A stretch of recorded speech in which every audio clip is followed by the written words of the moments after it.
अब क्यूआर को कुरा गर्दाखेरि त हैन तपाईले पनि सहयोग तपाईलाई हिसाब चाहिदैन रे तपाईले पनि सहयोग गर्नुस् तपाईलाई हिसाब चाहिदैन तपाईले पनि सहयोग गर्नुस् हिसाब दिनु पर्दैन भने उहाँले नै गर्नु भएको छ हामी दिन्छौं किन दिदैनौं कहिले दिनु तर जो पाते मान्छेले जो पाते मान्छेले दिन्छौं हामी प्रश्न उठिसक्यो जो पाते मान्छेलाई दिदैनौं पैसा उठाएर जो पाते मान्छेलाई दिदैनौं सुन्नुस् यहाँ हैन देशको बजेट भनेको कति के रे तपाईको कस्तो अवस्था छ विदेशी ऋण सुन्नु न यहाँ मेरो कुरा सुन्नु न पहिला विदेशी ऋण लिली तपाईको छैन कर्मचारीले तलब खुवाइरहेछौं हैन हर्क साम्पाङले सहयोग आह्वान गरेर पुल बनाइदिदैछ त्यो योगदान होइन एक्स्ट्रा योगदान होइन हिसाब चाहिँ दिनु न किन हिसाब नदिने हामीले प्रत्येक दिन दिनुपर्छ भन्ने के छ त्यो तपाईको कहिले दिनुहुन्छ त्यो तपाईको फेसबुक जोकरहरुलाई कहिले दिनुहुन्छ हामी दिन्छौं प्रत्येक प्रोजेक्ट सकेपछि दिन्छौं प्रत्येक प्रोजेक्ट सकेपछि दिन्छौं कहिले सकिन्छ त्यो दार्चुलाको अब 2-4 दिन पछाडी सकिन्छ हैन यो चाहिँ असार 2-4 दिनपछि हिसाब पाइन्छ हैन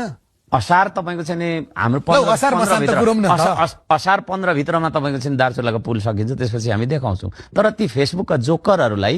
हैन जसले यो देशको लागि एक थोपा पसिना बगाएन 1 मिनेट देशको चिन्तन गरेन हैन जो चाहिँ दिनभरि रातभरि अरूलाई गाली गरेर अरूलाई चाहिँ तपाईको अनैतिक शब्दहरु प्रयोग गरेर चाहिँ दिन बिताइराखेको छ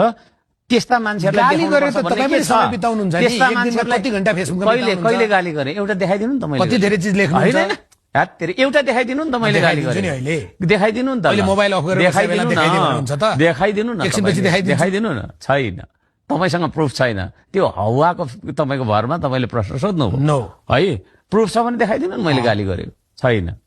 म तर्क गर्छु उहाँहरु तर्कमा नसकेर गाली गर्नुहुन्छ जो मान्छे तर्क गर्न सक्दैन नि उले मुख छाड्छ ती फटारलाई मैले हिसाब असार मसान्तमा आउँछ त्यो त जहिले पनि आइराखेको छ नि जहिले पनि आइराखेको छ परिवर्तन गरेर क्यूआर किन बनाउने त भनेको तपाईले जे कामका लागि पैसा लिनु भएको गर्दै हुनुहुन्छ भने त्यसको त हिसाब देखाइदियो भने त किन देखाउँदैन पारदर्शी भयो नि किन देखाउँदैनौ हामी सबै देखाइराछौं नि अहिलेसम्म तपाईको यत्रो हामीले श्रमबाट चाहिँ दुनियाभरको चाहिँ सम्पत्ति जोडिदिएका छौं सरकारलाई नगरपालिकालाई त्यसको पुरै हिसाब देखाइराछौं नि